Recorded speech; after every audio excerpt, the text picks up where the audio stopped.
Intermediate విద్యా రంగంలో అగ్రగామి మన NSR impulse education institution. IIT, JEE అయినా, నీట్ అయినా తిరుగులేని విద్యా సంస్థ NSR impulse.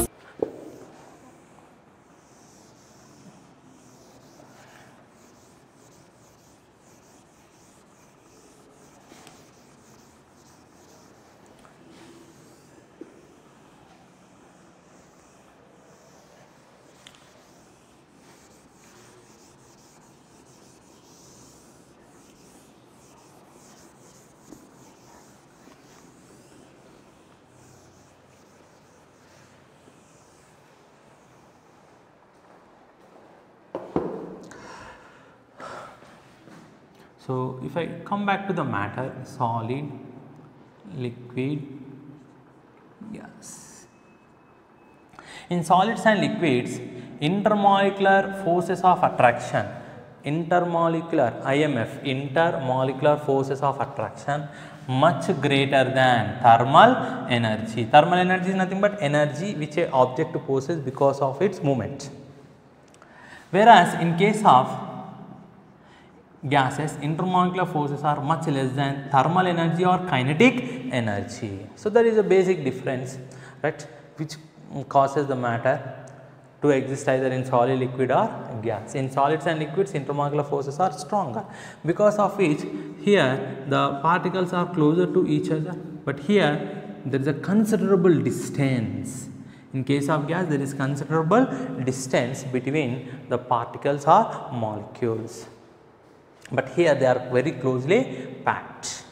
Due to this difference, the characteristics of gases are different from that of solids and liquids. For examples, gases can be compressible compared to solids.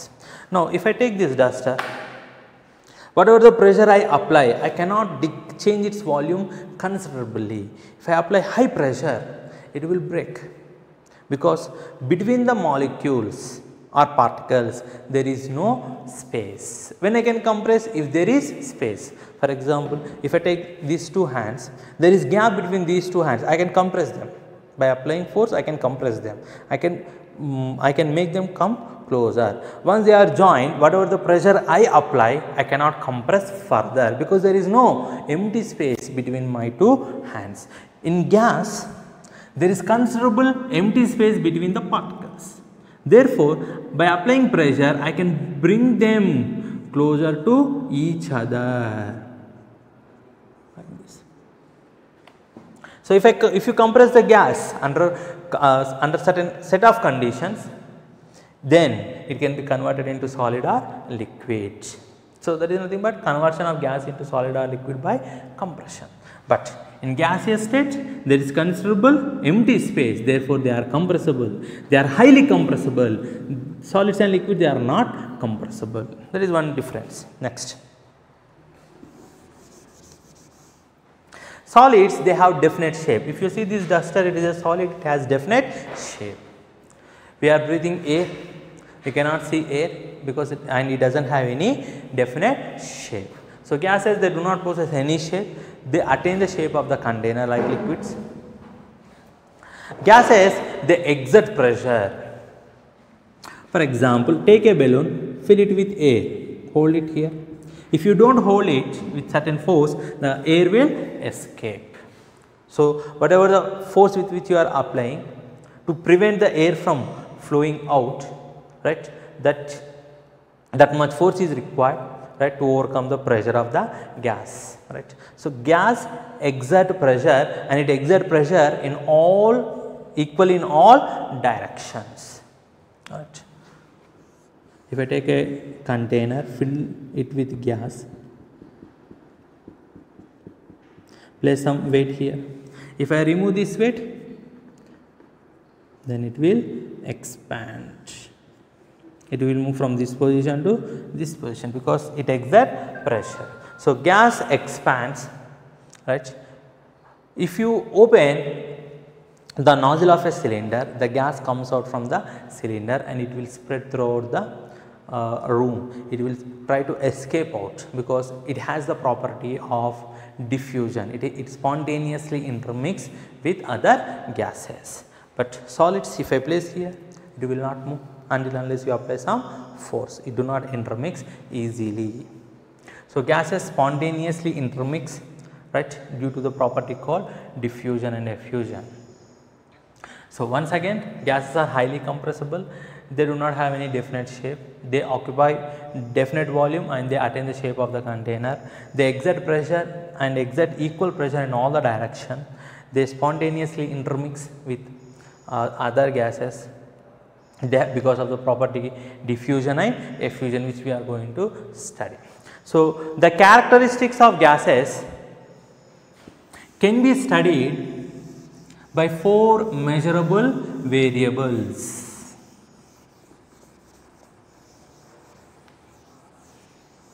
The characteristics of gases can be understood by 4 measurable variables, namely pressure, volume, amount of the gas and temperature. Pressure, volume, amount of the gas and temperature. So let us study the meaning and the units in which you express. The first one is amount of the gas.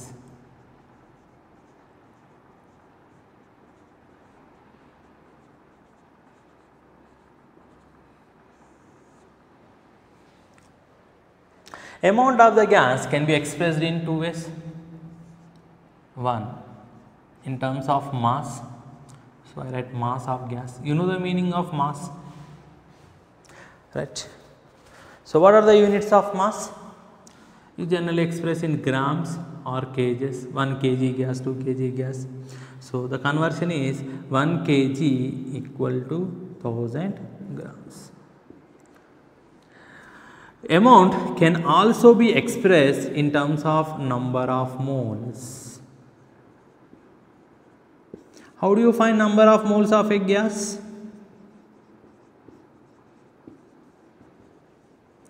It is defined as mass of gas by gram molecular weight. Gram molecular weight of gas, nothing but mass by molecular weight of gas. So usually moles, 1 mole, 2 mole, 0.1 mole, 0.5 moles. So weight by molecular weight. So this is how you can express the amount either in terms of mass of the gas or in terms of number of moles. Coming to the next one, volume of the gas. So what is the volume of the gas? Gas occupy whatever the space that is available to them. Gas occupy all the space that is available to them. If you enclose in a container, the volume of the container itself becomes the volume of the gas. So what is the volume of the gas? Equal to volume of the container itself.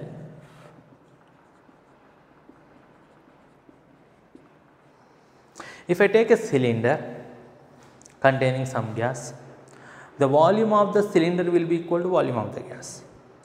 If I insulate this whole room and open the nozzle of the cylinder, the gas comes out and occupies all the volume that is available. The volume of the gas now becomes volume of the room itself because they have the property called diffusion or effusion. So volume of the gas is equal to volume of the container itself. In which units you express volume? It can be milliliters, it can be centimeter cube or cc, or you can say decimeter cube, liters, meter cubes. These are the common units. So let us see the conversion. 1 ml equal to 1 centimeter cube or cc. 1 cc, cubic centimeter or centimeter cube. 1 liter equal to 1 decimeter cube, dm cube, decimeter cube, d means decimeter cube. So 1 meter cube, 1 meter is nothing but 100 centimeters, 1 meter cube is nothing but 100 centimeter whole cube. 100 centimeter whole cube is nothing but 10 power 6 centimeter cube or 10 power 6 ml. But 1 liter equal to 1000 ml. 1 liter equal to 1000 ml or 1000 cc. So what I can write here, 1000 into 1000. 1000 cc is nothing but 1 liter. So 1000 into 1 liter, 1000 liters or 1000 decimeter cube. So this is the conversion. Volume of the gas is nothing but volume of the container itself.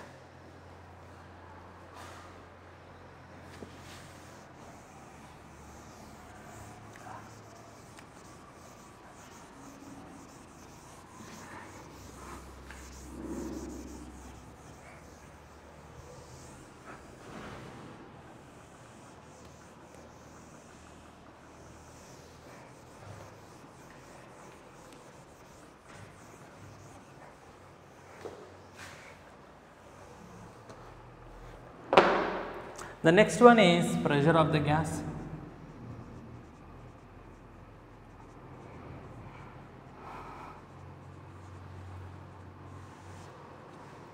In physics, you might have studied this. Pressure is defined as force acting per unit area. Force acting per unit area.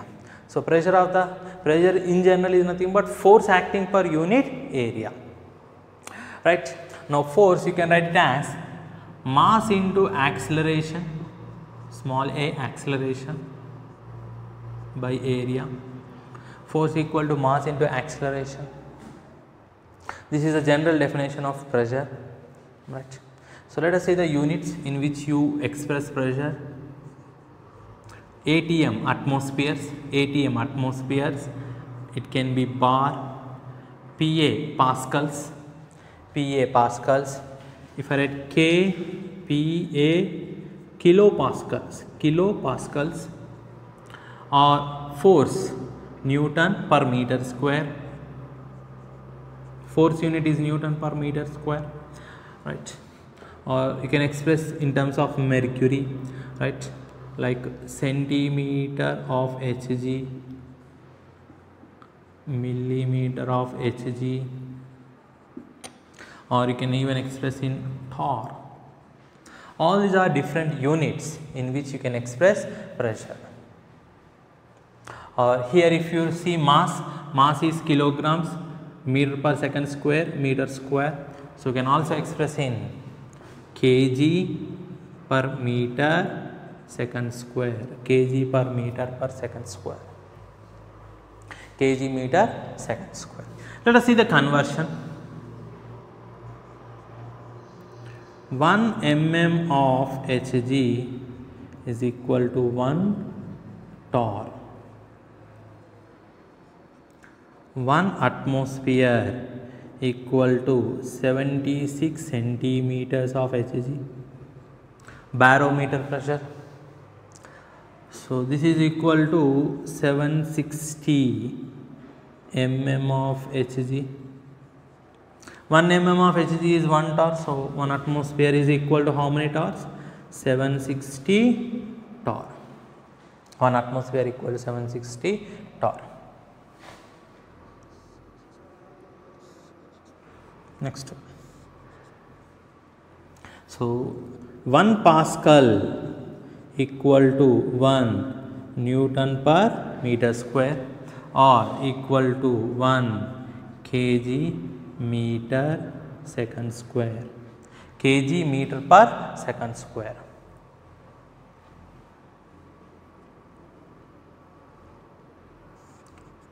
Or 1 bar equal to 10 power 5 pascals. 10 power 5 pascals equal to 10 power 5 Newton per meter square equal to 10 power 5 kg meter inverse second power minus 2. 10 power 5 pascals I can write it as 10 power 2 into 10 power 3. 10 power 3 is nothing but kilo. So 10 power 2 kilo pascals. Kilo is 10 power 3. 10 power 3 into 10 power 2, again you will get 10 power 5. Or you can write like this.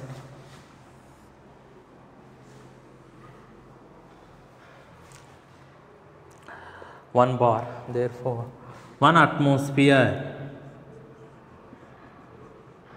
equal to 1.013 bar 325 bar, or 1.10325 into 10 power 5 pascals, 1.01325 into 10 power 5 Newton per meter square, 1.01325 into 10 power 5 kg meter inverse second power minus 2. So, these are the conversion units.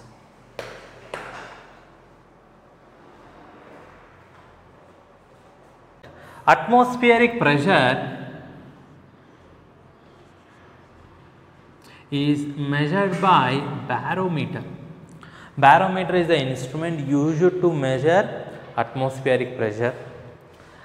Gas pressure is measured by manometer.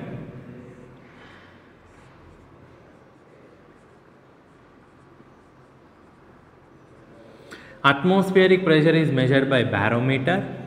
Gas pressure is measured by manometer. So, let us see a barometer.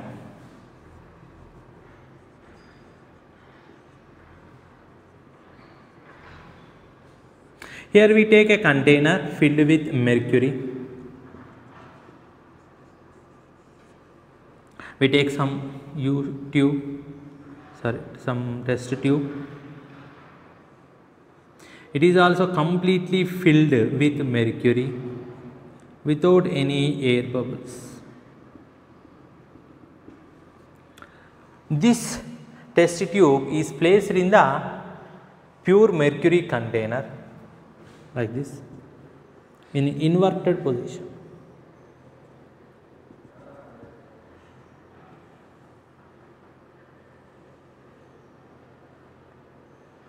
It is completely filled initially without any air bubbles. So, this is as soon as you invert it. Now, remember, this is since this is open vessel, it is in contact with atmospheric air. So, the surface is in contact with atmospheric air. So, the pressure exerted on the surface of the mercury is nothing but atmospheric pressure or pressure exerted by the atmospheric air. So, initially as soon as you invert it, some of the mercury flows out into the container. It flows into the container. That means the height of this mercury in the test tube decreases.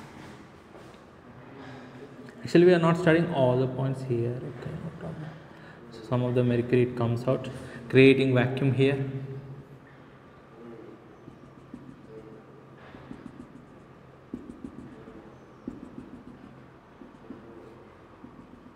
This is the surface.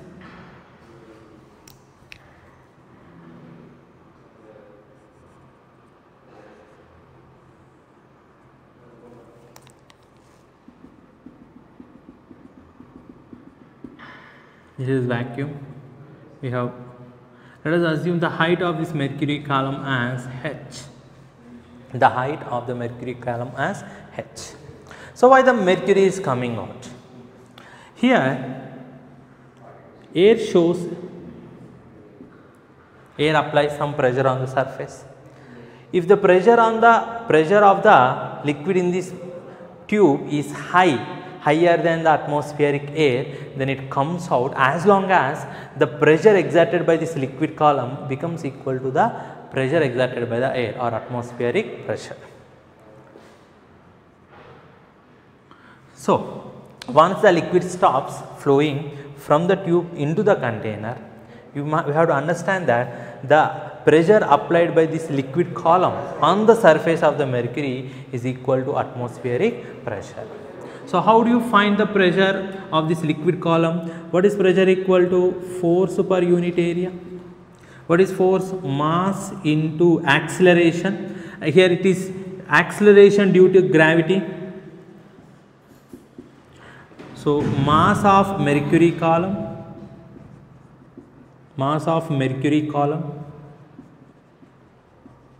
into acceleration due to gravity, therefore G, by area of cross section. This is the area of cross section of the tube.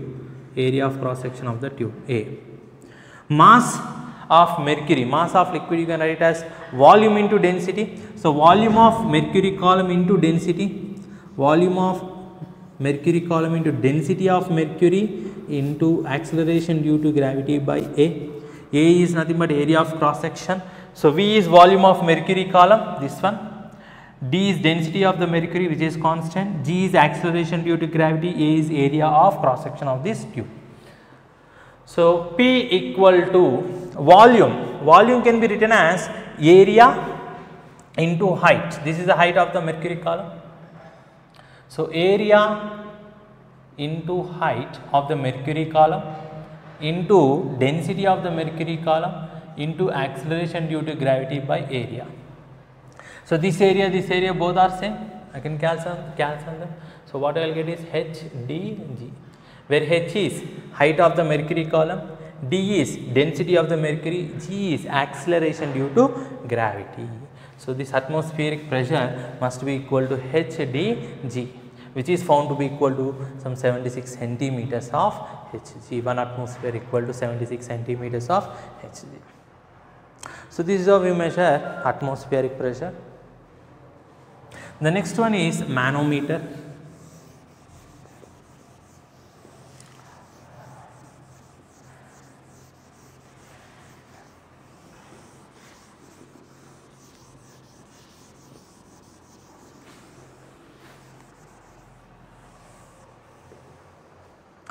Manometer is two types: open end manometer, closed end manometer.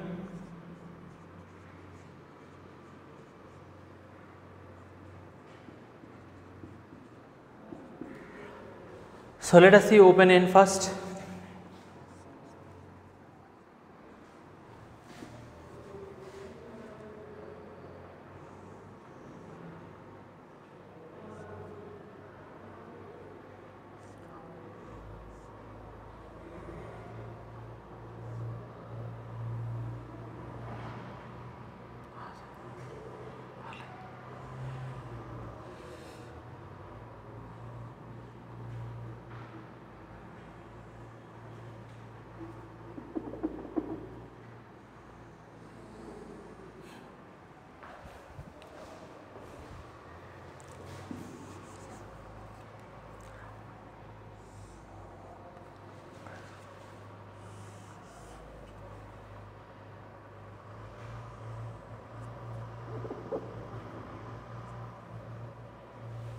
So at one end, this is a U tube with a glass bulb at one end which is closed.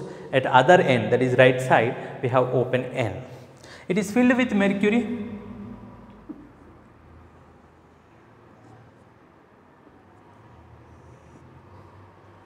It is filled with mercury. Here first we fill it with some gas, then fill it with mercury.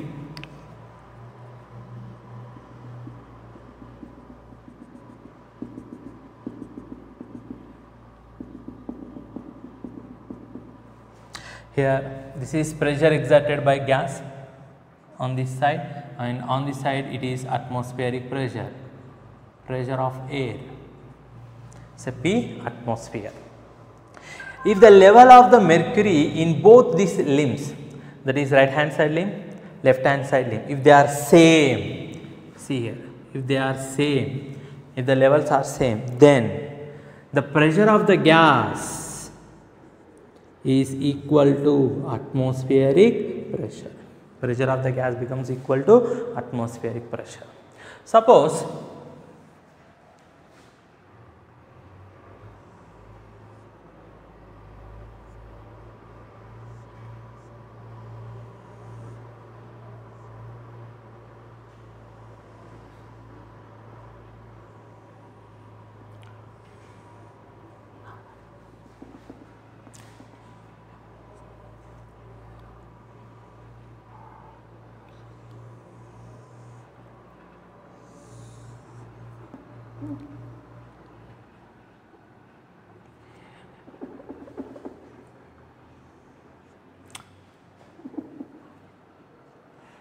So here we take gas, again fill it with mercury.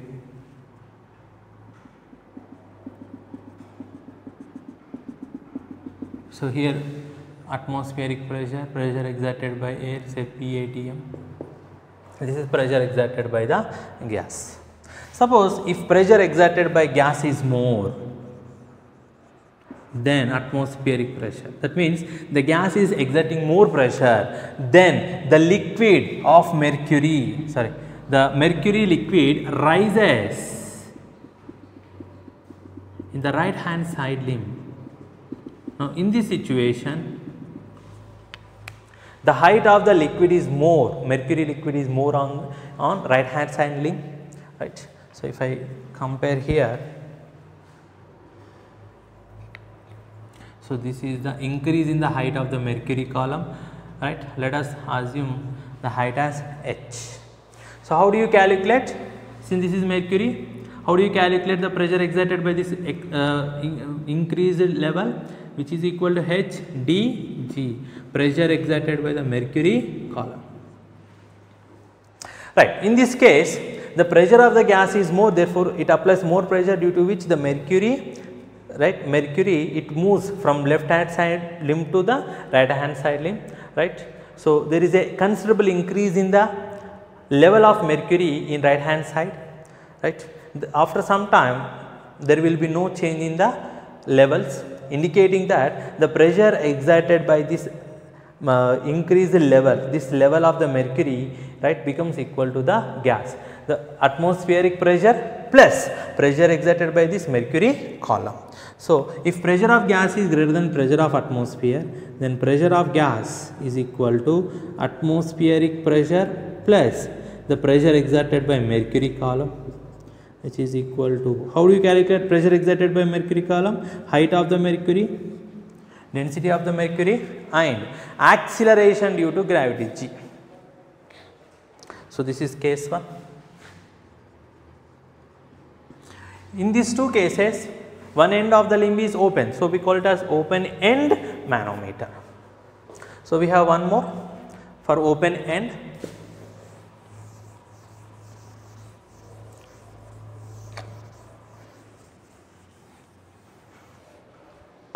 So this is case 2.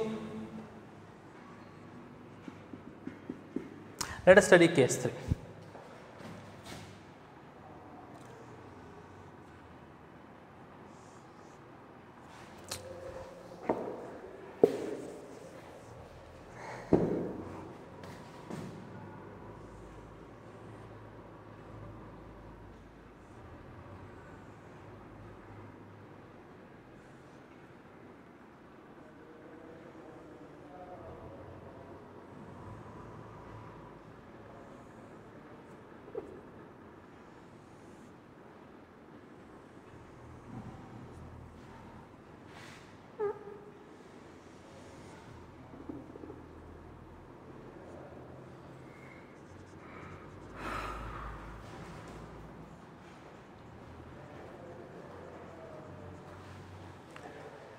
So if pressure of gas is less than atmospheric pressure, then what happens? Atmosphere applies more pressure, therefore the liquid moves from right hand side limb to the left hand side limb. That means the level of mercury in the left hand side limb should be more.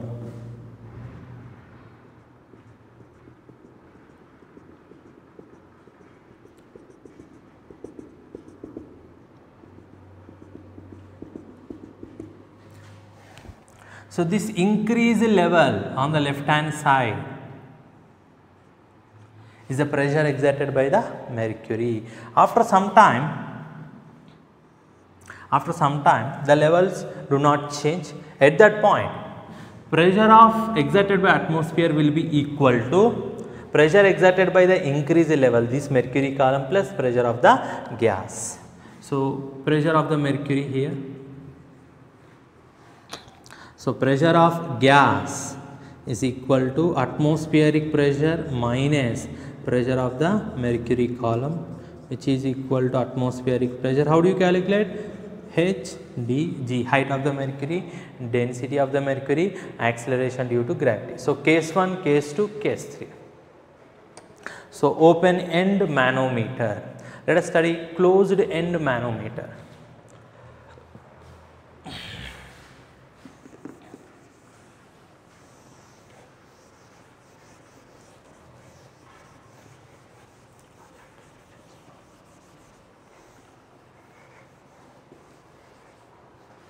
So in closed end manometer,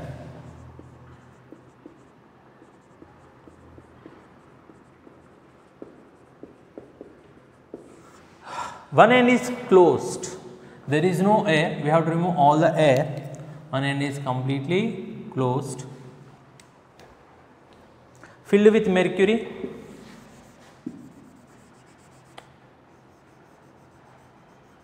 So there is no resistance, air resistance. So whatever the pressure exerted by the gas will be equal to, this is vacuum.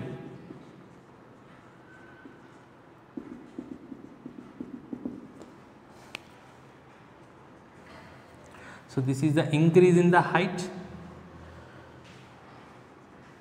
Now pressure of the gas is directly equal to H d g. Here why we are not taking air? Because it is completely closed, right? In the previous case we have taken air because it is a resistance, they are opposing force. Pressure of the gas, pressure of the gas and pressure of the air, they are opposing force, but here we are not taking air, it is completely sealed. So whatever the rise in the level of mercury is because of the pressure exerted by the gas. So pressure of the gas is equal to H dg, H height, increase in the height of the mercury column, density of mercury column, acceleration due to gravity.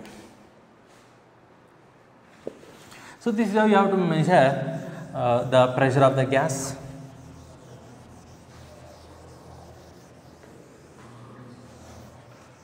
So we have one more variable, that is temperature.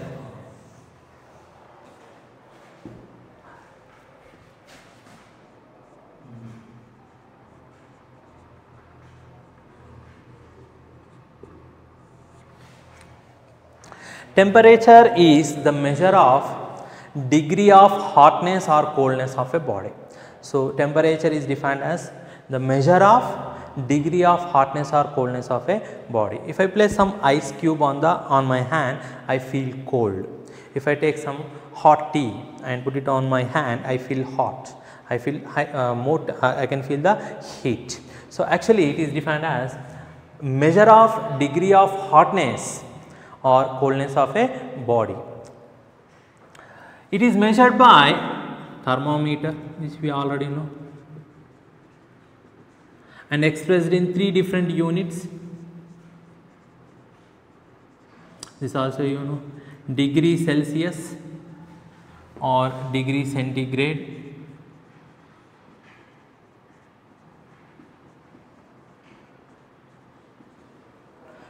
second one degree Fahrenheit,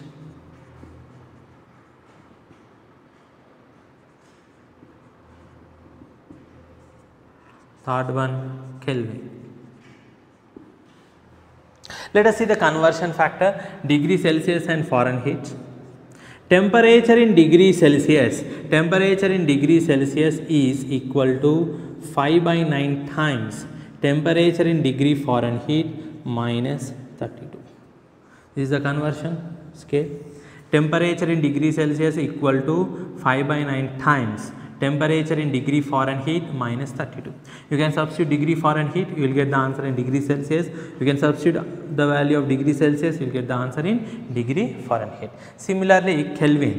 Temperature in Kelvin equal to temperature in degree Celsius plus 273.15. Mostly we can neglect that 1.15 more in almost all cases. So this is the conversion. Temperature in Kelvin equal to temperature in degree Celsius plus 273.15.